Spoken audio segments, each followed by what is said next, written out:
Welcome to today's live event. Um my name is Toyosi Labeodon. I'm the principal American consultant of TrueLink Immigration Services. And today we're going to be talking about getting yourself ready for migration. That's the topic for today. I just hope everybody can hear us on all our social media channels. So um, I'm here. I'm not here alone today. I'm also here with a colleague of mine. You want to introduce yourself? Hi, everyone. Hello, my name is Colleen. I'm another one of the consultants at TrueLink. Nice to Yeah. join everyone today. Yeah. So you are welcome to today's live event. Just as we said earlier on, we'll be talking to you today about getting yourself ready for migration. This topic is very important because many people want to migrate to other countries, or well, in this instance, we are actually talking about Canada. Many people want to migrate to Canada, and they don't even have an idea of the basic things that they need to do.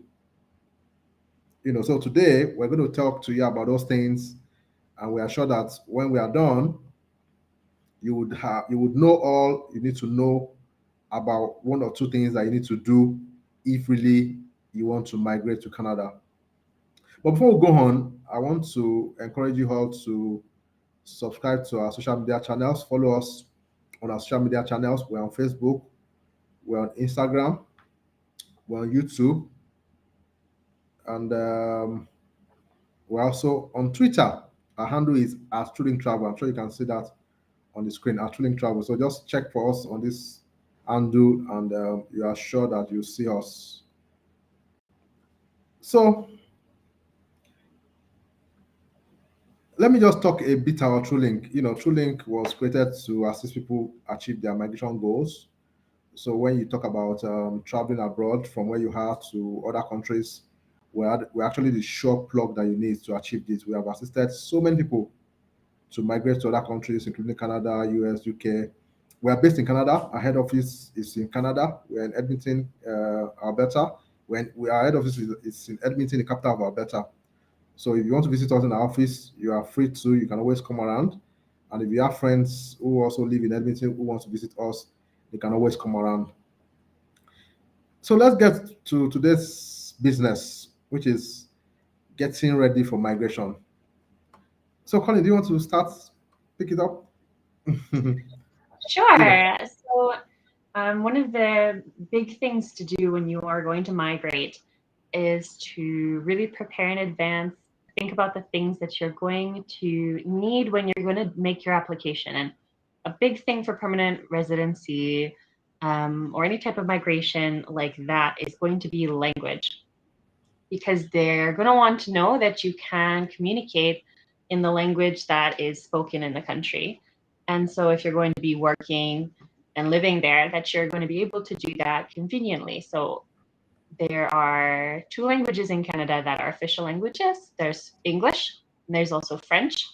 And so that means that if you speak either of those languages, you will be able to get points for either English or French. Or if you speak both of them, you can get points for both languages, actually.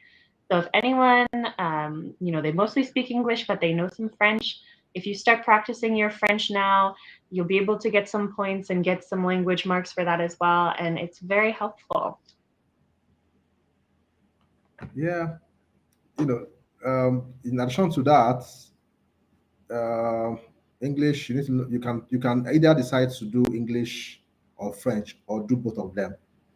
Mhm. So if you think you are more competent with English, you can go on and do English. But make sure that whichever one you select, you aim to get the maximum score in the one that you are taking as your main language. So, for example, if you can speak English, you can speak French. If English is your main language that you think you will do very well in, that should be your main exam. Do that exam and make sure you get the highest score. So, for English, what I recommend for my clients is you score 8 in listening if you are doing high LTS and a minimum of 7 in all other categories. At least that's what we call CLB9. You must have a CLB9. If you have a CLB9, it goes a long way in helping to fast track the process. If you have anything less than that, it's not as if you can still migrate, but it may be slower. And I'm sure many people want to be in Canada as fast as today. If you ask people that, oh, how soon do you want us to process it? They will tell us, oh, if you can get me in today, I don't mind. But it's a process, it's a process that takes some time, but make sure you get that right. Then if you can do the two, fine. If you can do the two, if you do the two, you might also get extra points.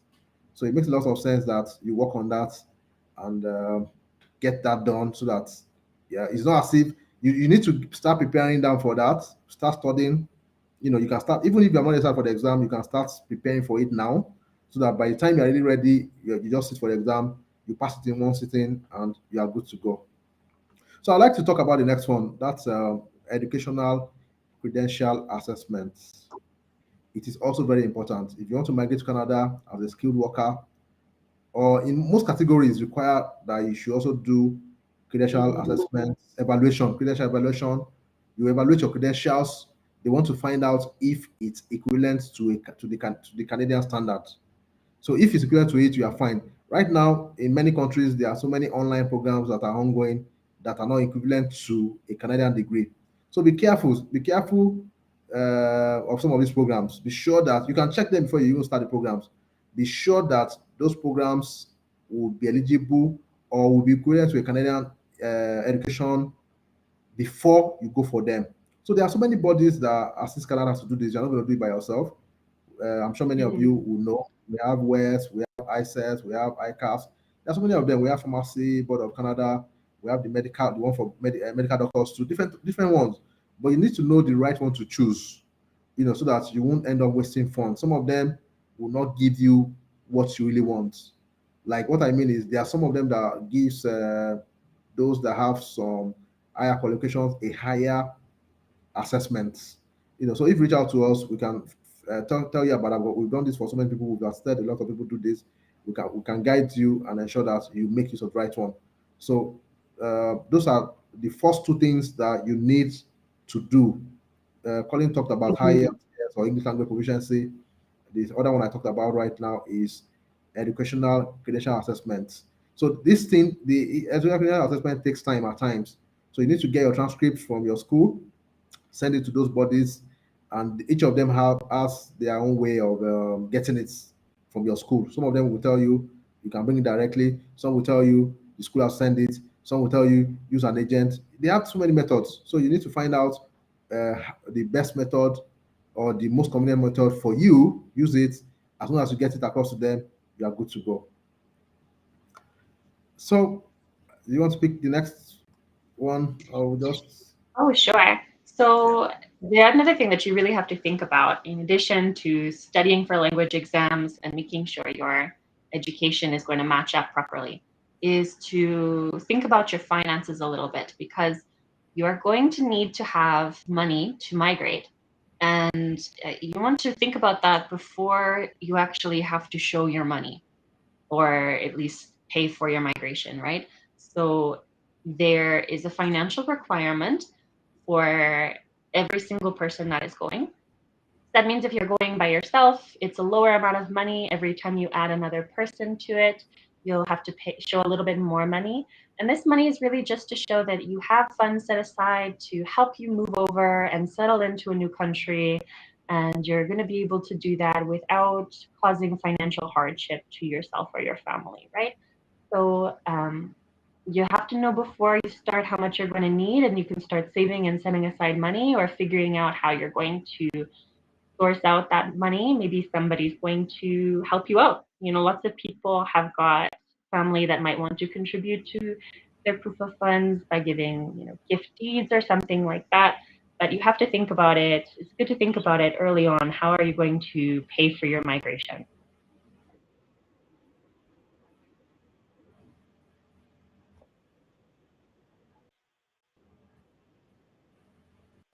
So the amount of money that you're going to need is something that does change from year to year. It can be adjusted, but it doesn't get adjusted by very much. So if you look up how much you need, or you contact us and you find out how much you're going to need, it probably won't change too much from year to year.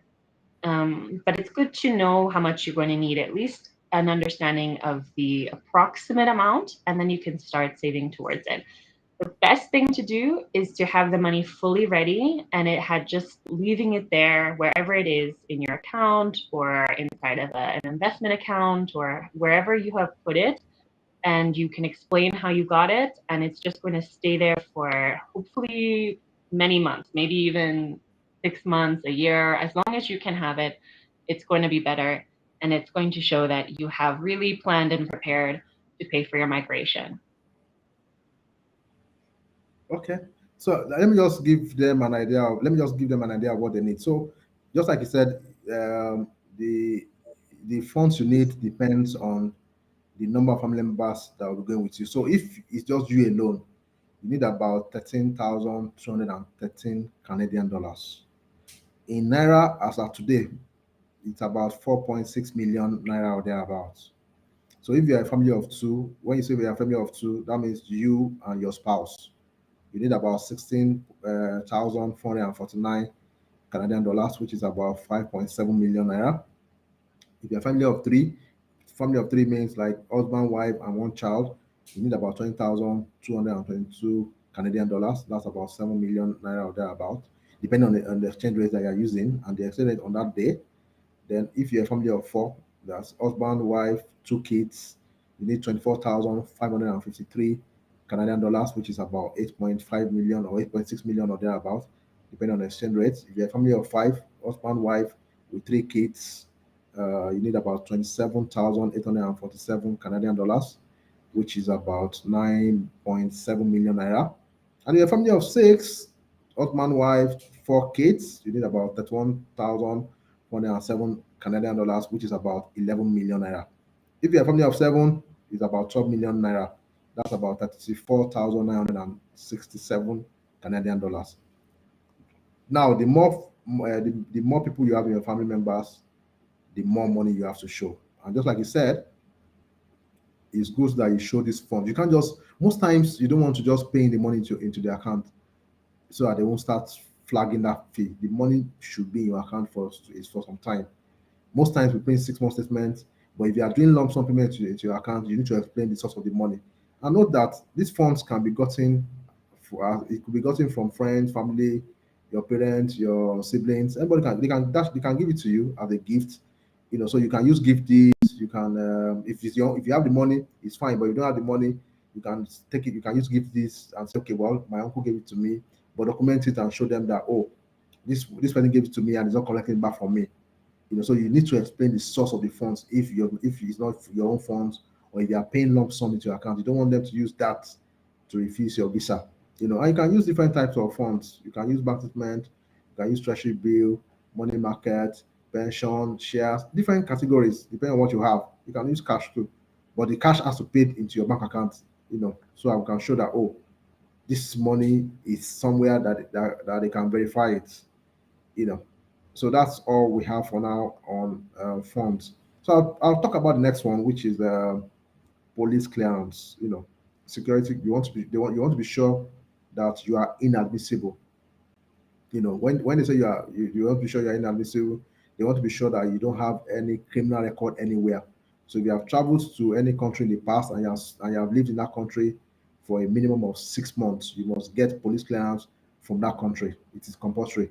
So if you have studied in UK or studied in US or anywhere and you have stayed there for 6 months, if you have stayed less than 6 months, it's not really compulsory.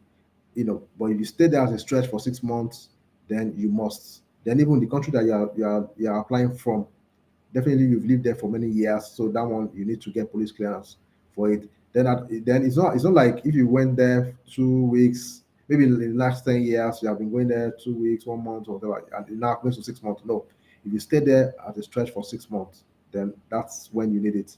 So you need to get police clearance if you also want to migrate to Canada. But most times the police clearance will be needed. The police clearance will be needed after you have gotten an ITA. So it's not like you have to get it ready right now before you even apply. No, you must have gotten an invite before you go and get this. And many times it even has expiry date. So you want to be sure that you get it and it's still valid as at the time you are submitting. Yeah, you don't want to get the clearances beforehand, but you just want to look in and see, okay, I know that I've lived in that country. What is the process for getting the police clearance certificate? And just being aware that you're going to need it at some point so that you're not going to be suddenly asked to get a certificate and you're not sure how to get it or how long it's going to take or how much it will cost. These are all just things to know before, and then you're not surprised by anything. Yeah, yeah. So the other thing where we also need to talk about, that I want to talk about, is your work experience. Most times these programs requires that you show evidence that you have worked in the past somewhere. And how do you get this? You need to get a letter of reference from your current employer, of a previous employer, documenting what you have done with them. This is one way of verifying that, okay, you have done this work. I see some refusals based on work details, and it's so sad that you have the funds, you've done got you spent funds, you have the funds in your account, financial whatever, you blasted the high LTS, you have done ECA, and you submit your application and is refused on basis of work experience or selecting the wrong NOC and all that. You know, so one thing I want to talk about here, when you are getting reference letter from your company, make sure that you do not go to the CIC website, that's Canada website, and go and copy the job duties of the NOC and put it in your work reference letter as copy and paste. That will likely lead to a refusal. It's not very likely that your employment letter some years back will be word for word what Canada wrote on their website as the job description for that job. It's going to be similar, we agree, but it's not likely going to be exactly the same thing. It could be more. The words they will use, the duties may be similar, but it won't be copy and paste or word for word. So because many people make that mistake, they just go and copy, they just tell the employer, oh yeah, please put this there, copy the stuff on CIC and paste it in their letter of reference and say, well, this is what they do because that's what they want. No, it will lead to a refusal. So let your employer write what you actually do. As long as your main job fits the main duties of that NOC, you are fine. It's not compulsory that you must do all the duties on the CIC website. No, once the main category, the main job that you are doing, fits what that NOC says, you are good to go. The main duties of that NOC, once you're able to defend that and one or two of what they are written flows with that, you are good to go. So the letter is supposed to contain a lot of things. Some of them include number of hours you have worked with your company per week, the salary you have earned, the start date, the end date, your duties, your job title, and many other things. And it needs to be signed by a supervisor who you worked with. Someone, and definitely someone that you work with will be the one that can talk about what you have done. So just get all these things done, and I'm sure that in a short while, your goal of coming to Canada is likely going to become a reality. Colin, Mm. any other comment on that before we go to take before we take Yeah, one I or think two another from thing that you have to think about ahead of time, because if you've been working at multiple different places over the last number of years, ever since you started your career, and you're going to be getting letters from all your different employers, you're going to have to try to reach out to the companies and try to get a letter of record from them, because you might not have kept any paperwork that has the information that you need on it. So you're going to have to reach out, find out who's in charge of the company now, try to get information from them about your employment record. And you'll need that when you're going to make your work record. When you're making your application, you have to put in a lot of details about your work, your start and end date, and those things, that you'll have to have them on hand when you're going to do it. Yeah. yeah, yeah. Thank you. Thanks for all that. I want to encourage you guys once again to follow us on all our social media channels. Um, we are on Facebook, we're on Instagram, we're on YouTube, and we're also on Twitter. Our handle is at Trolling Travel on all of these channels. Then beware of many fake sites. This is our only handle. Please note that. watch out for it, and I'm sure you'll see many of our videos and other posts on these channels. Just follow us on Facebook, Instagram, YouTube, and Twitter, and we are sure that we'll give you current updates on immigration on all these social media channels. So it's time for us to take one or two questions that we have. Let me start by reading them out. Someone said, my message, okay, thanks to TrueLink. What if I sell my property or land? Yeah, for people of funds, you can sell your property or land. But let me put it like this: I don't always encourage people to sell anything until you are ready to travel. Be careful. But what if something goes wrong? What happens? You know, what happens? What if something Hmm. goes wrong and it becomes an issue? You know, so you want to be sure. You want to be sure that um, your visa is going to be approved before you start selling. So please, but if you have multiple lands, yeah, then you're good to go.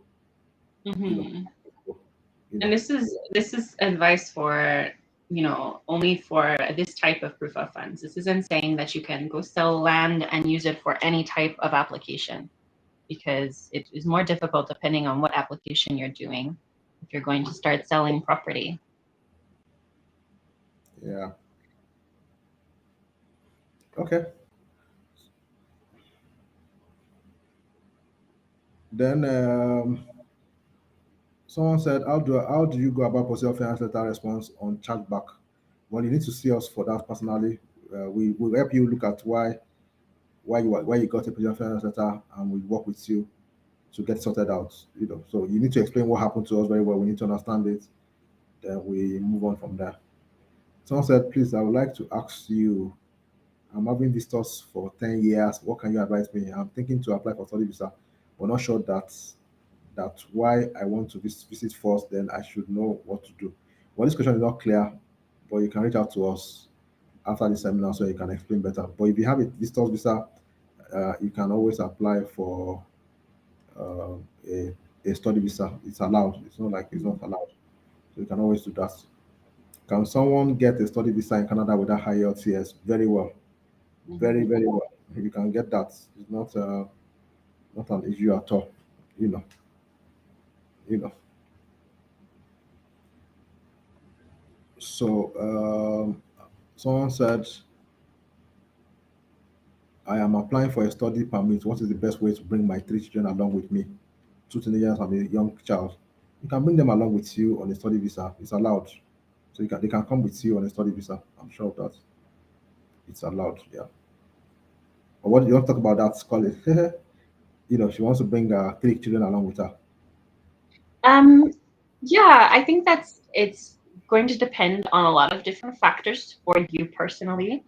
Every family is a little bit different. So that, how best to bring them along with you will depend on you. And if you want advice about that, we can help you out with it.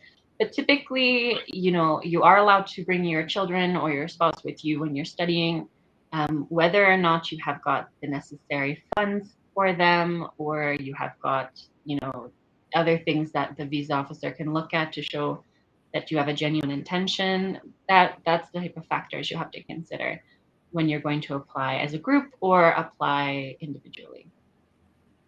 Okay. Someone said, how long does it take for TrueLink to submit an application after all documents are complete? Let me answer this myself. We don't have a specific time. If you're okay, for example, we got a job 2 days ago and we are submitting it today. Why? Because all the documents are ready and it's fine, it's good to go. But we have some cases that their jobs are not ready, they're not ready for submission. We don't just submit applications. We want to be sure that what we're going to submit will get an approval. Anybody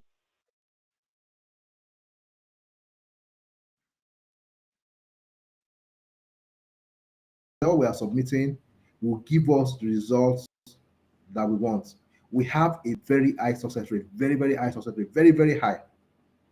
And one of the reasons is because we take our time to ensure that whatever we are submitting is good for submission. We'll go through Mhm. everything you have sent to us, review everything, not one person, not two people. Yeah, we have a team that does review.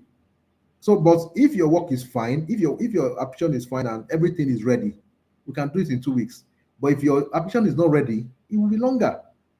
For example, you want to submit a statement of purpose that is not fine. Maybe you apply for a study visa, you want to apply for a study visa, and your statement of purpose is not fine. One major reason why visa officers refuse study visas is because of poor purpose, poor SOP. So Mhm. why should we go on and submit that without ensuring that it's fine? We want to ensure that everything is fine before we submit. So if what you are bringing to us is good for submission, we can submit in 1 week. But if it's not good for submission, it's longer because if we have to help you work on it and make it better, then if we're asking you for more documents, okay, so okay, for example, you send some things to us, we reviewed it and those things brought up new things that we think, oh, we have seen some things in what you have sent. We need you to send more these documents to us to change or correct some things in what you have sent to us before we submit. We'll ask you for it. And those are things that can delay submission. But really, if your application is fine, all the documents we ask from you is fine, we review them, is good, we can submit your application within a week. I'm sure of that.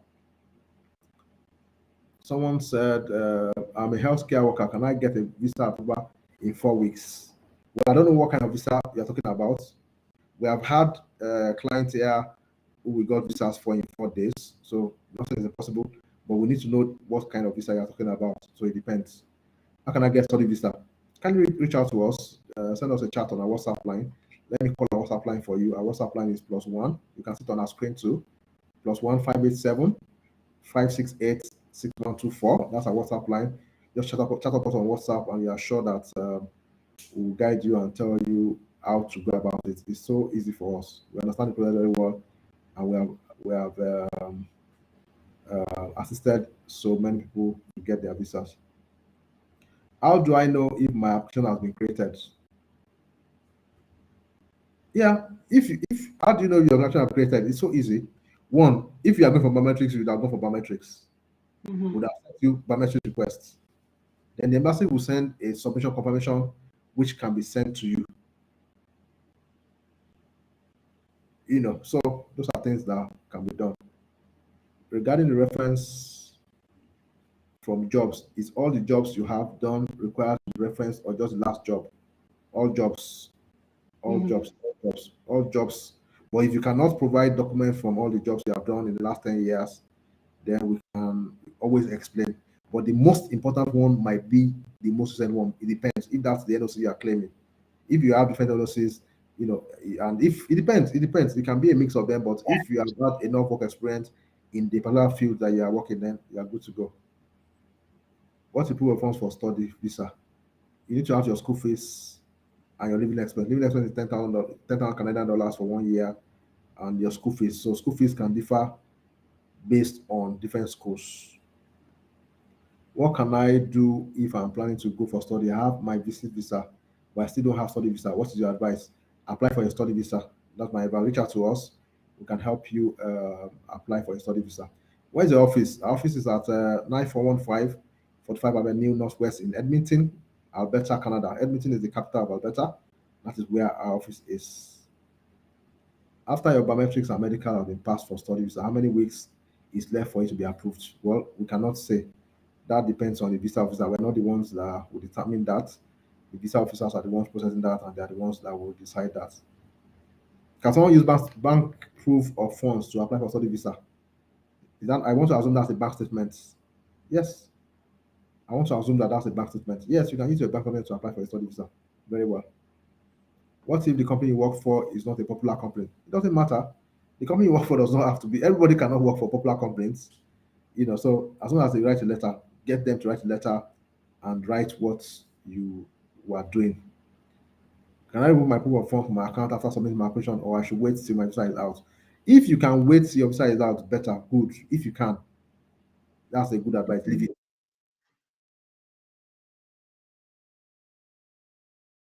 is better.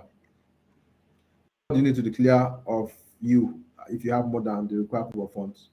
Yeah, if you have more than the required proof, you can put it there. Yeah, if you have more than that, it's good. Is there a limit for BSc? No, no limit in Canada for BSc. but you need to justify why you are going for BSc if you are going for BSc, and you also need to show how you're going to finance your BSc if you are going for BSc. That's my own view of that. My school is giving me problem about the transcript. Is there a way you can get school for me without transcripts? I was at the school yesterday. The people that applied for the last 3 months have not gotten their own. We cannot guarantee that we'll get you admission in the school without transcripts. We know that some of the schools we work for will be able to give you conditional admission, but it's not a guarantee. They may even turn down the conditional admission. We can't guarantee that, but we can try. If you reach out to us, we can try to see if those schools will be able to give you conditional admission. But there's no guarantee on that. But we can try when you reach out to us. This one is asking, he said, is it advised to convert all my naira to US dollars and put into my DOM account? you do you want to talk about that? I should go on. Is Um, that, I think it's and actually it's because of more the like financial advice. putting dollar It might naira, you it know. might be better for you to convert it, but you can't just take money and put it into an account and show it for proof of funds. It has to come from somewhere. So if you Yeah, had money sitting in your account in a Naira account and it's been there a long time, and then you're going to put it into a US dollar account, that's yeah, fine, but you're going to have to show your first statement and your next statement. Look, it came from, I had this statement and it yeah, was there for a year or whatever, and then I decided to convert it because the dollar has a better value or something, and you show your other account and you can see that the transfers match up with each other. Or if you had to take it out in cash or something like that, at least you can see that the amount is the same. yeah. That's fine. Mhm. So the next one says, is it possible to apply for Canada PR after 5 years ban has been lifted? Yes, you can apply. Yes. And that's the set of the ban. If you already have a ban and you have spent the time of the ban, you can apply. Why is Canada study visa taking longer to process these days? Colin, maybe I think you have a link in the embassy. So now tell them, why is Canada study visa taking longer to process these days? Um, I don't think any longer than it has been necessarily, but the the COVID-19 shutdown did slow down processing for some types of applications because they had a backlog going on. But if your application is going fine, it doesn't seem to take that much longer than usual for them to process anything. So maybe they have some special knowledge that we're not aware of. I think in my own view, in addition to what you have said, I think the number of applications to Canada has increased in the last few months and years. So if the same if you have more work to do within a short period of time, it's going to be longer. So so many people are applying to Canada, and they have so many volumes of applications to process. So that can be a cause that, okay, well, they have much more work to do, and the same staffs are the ones doing it, so they have to slow down to take it. They have to take their time to process it. So but we have been getting results, some 30 days, some 40 days, some 60 days. It depends. So it depends, and if your work also requires extra processing, maybe you put the bank statement there, they must want to verify it. It's going to take longer because they have to send it to the bank, verify that and all that. So, or if they need more, if they need additional document from you, then it's going to take longer too. So someone said, how long does it take for Trinity to submit application after all documents have been uploaded for study visa?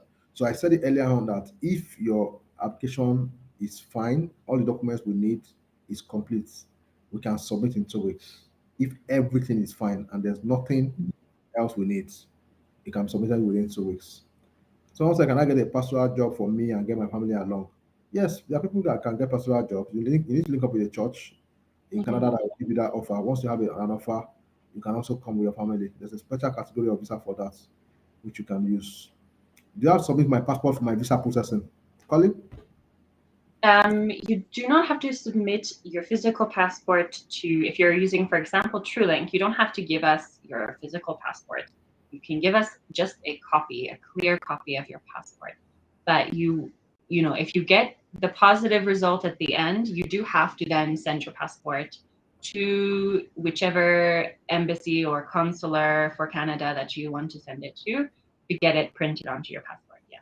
So it will be needed at the final stage, but we do not need your passport. No agent actually needs to have your passport. Only the Canadian Embassy or consulate will need it when they're going to issue the document. Yeah, so someone asked now that WhatsApp number. WhatsApp number, let me call it for you guys again, is +1. You can see, I'm sure you can see it on our screen. +1 587 568 6124. Again, +1 587 568 6124. So next question here says, can HND holders apply for masters? Well, it depends on the school, but if you can't apply for a master's, you can always apply for a postgraduate certificate. It's still a postgraduate, so you can get admission for a postgraduate certificate in a college in Canada. How much we won't pay to the school after admission to process the visa? Colin, how much Um, will you pay to the school after how do admission you to pay process? for this school? So usually in Canada, most schools have got a deposit amount that you're going to pay. So you'd have to do your admission application. You apply for your admission, and there's going to be an acceptance letter if you get in, and they're going to tell you their own payment schedule. Each school has a different payment schedule. Some schools require that you pay a deposit to them, maybe 1,500 Canadian dollars or thereabout, to reserve your place. That's what you have to pay. Then each school will have their own fee schedule, and they'll let you know what days you have to pay this amount of school fees. Some schools have more payments that you can make. Some schools want most payments at the same time. It will really depend on the school. But most of the time, you can just pay the deposit amount and pay the rest of it once you're actually arriving in Canada or after your visa has been approved and you're preparing to go. So someone said, can I still apply? Thanks for that. Can I still apply for a visitor visa before December? Just me without my family? Yes, you can. You can, definitely. Someone said, I don't know my previous UCI number. No means of getting it. Please, how does that affect my new application? It has no effect. No effect at all. At all. After getting to Canada for study visa, is it possible to pay on school fees on installments while working? Let me talk about this. Well, previously, before a policy just came up, you know,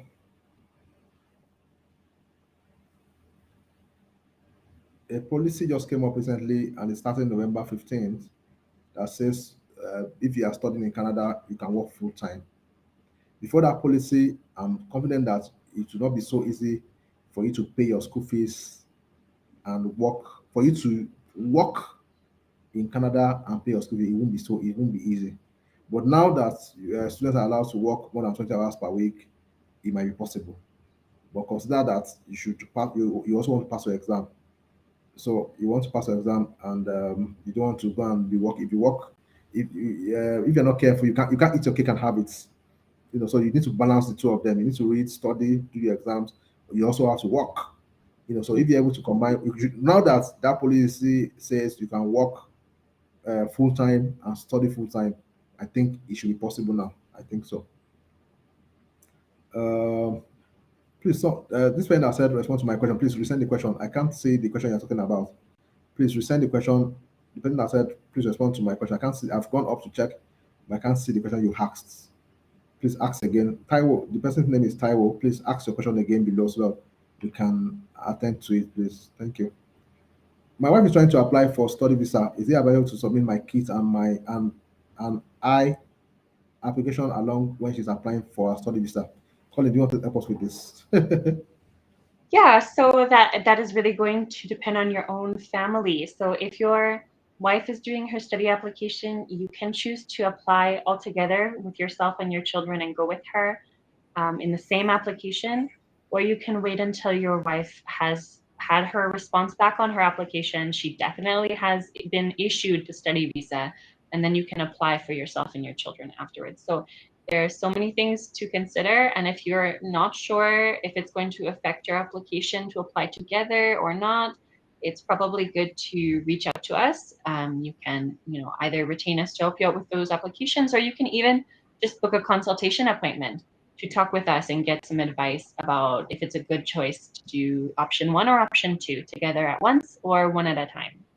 So Yeah, thank I you. So think the next question also follows that technically, but I think I'll just answer that too.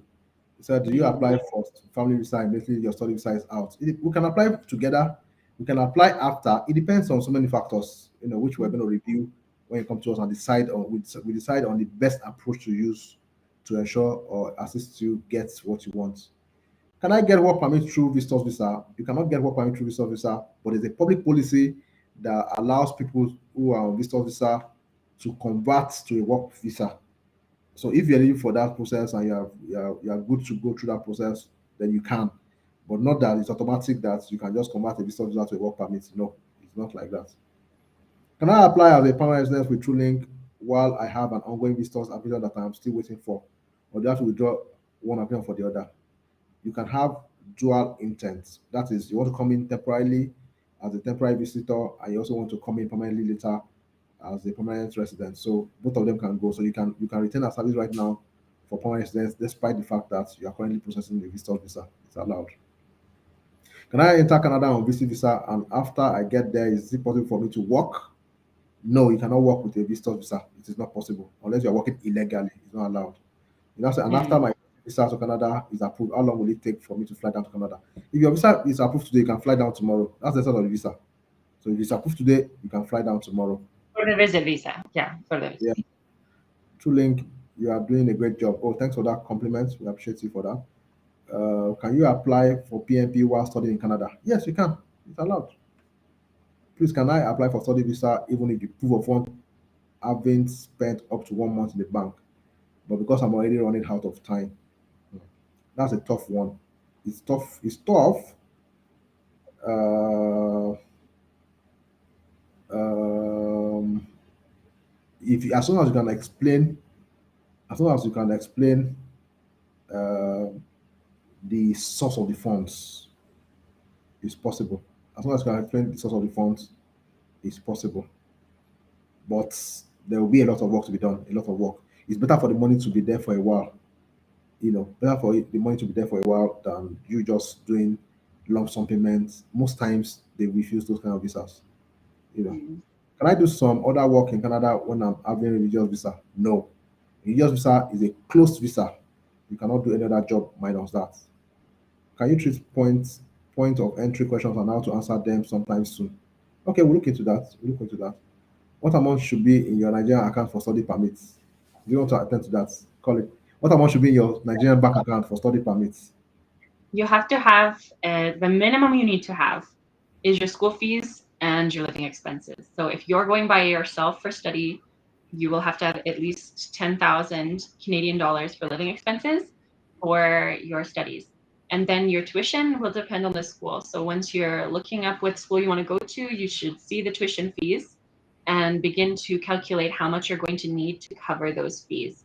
So you have to show your living expenses and your fees. And then if you're going to bring along your children or your spouse, there will be some more living expenses for each member. Not so much, not 10,000, maybe 4,000 or 3,000.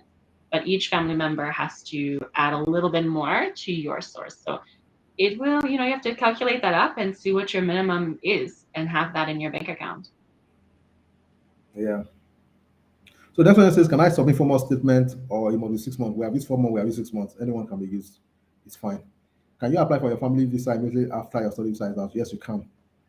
Is there age limit to study a master's level in Canada, like 50 or 55? There's no age limit. We recently got a study visa approved for a 53-year-old woman, and she's already in Canada studying. So there's no age limit for study as long as you can justify why you're coming to study. I've worked in different schools in Nigeria in different states, but I have not worked for the last 2 years, and I cannot go get reference letter from all those schools. What do I do? Ah, that would be tough. Oh. You need to get, why can't you get reference letter from the school? They might verify. So if you can explain, if you have genuine reasons why you cannot get it, fine, you can explain, or you can actually go to someone that you have worked with personally to give you a reference. As long as that is verifiable, you might be able to do that. I want to apply for study permit if I come in with You visiting might visa. have Yes, you to. can. Maybe you have got pay slips. You said? maybe you also still have got an employment letter from when you first started working there, or you have pay With slips them. that show how Yeah, long you exactly. worked there. There's other things you can Yeah, think about. yeah, that can be used. That can be used. I apply for this thing. Can I include my kids to my application? Yes, you can. If you apply for this thing, you can. Yes. Do I need to get funds? Do I need IELTS? Do I need to get or submit commission letter from my house stating that the ban has been lifted? They will know now. You don't need to submit that, but if you need to, you might need to explain some things. But they will know if the ban has been completed. They will know. They give you ban. They themselves will know. So if it's completed, it's not compulsory, but there are other things you might need to do to ensure that you get the next visa that you're applying for. I applied August 31 for January entry and yet no update on my application. I'm worried. Don't be worried. You'll get an update from them soon. I'm sure of that. January 10th, too late for winter. I don't understand that question. Can my entire family apply for permanent residence and how long is the process? It takes an average of 6 months and everybody can apply. What is Hmm. the best time to go to Canada if you are for January intake? 3 weeks to your resumption date is when you can travel. When applying for permanent residence, are we going to start to write an IELTS? Yes, you have to write English test. It's compulsory.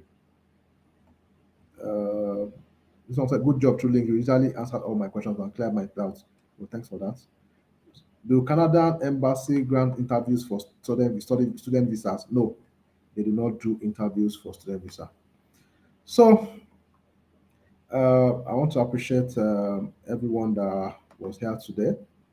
Thanks for coming online to listen to us. This video will be available on our social media handles on Instagram, Facebook, Twitter, and YouTube. You can always go back there and watch it, and you can also share it with your friends and family members so that they can also learn from it and understand a lot about immigration and about all the questions that you asked, also that they can also get to understand all these things. So Colin, I want to thank you once again for also joining me here today. Yeah, thank Thanks a you lot. for having me. Yeah. So before I go on again, I want to encourage you once again to please follow us on Facebook, Instagram, YouTube, and Twitter. Our handle is Student Travel. We'll schedule the next session very soon, and I'm sure that we'll definitely uh, bring come up with another topic that would be of interest to everybody, that will educate everybody who wants to hear us. You know. So thank you once again for being here. See you guys some other time. Thank you.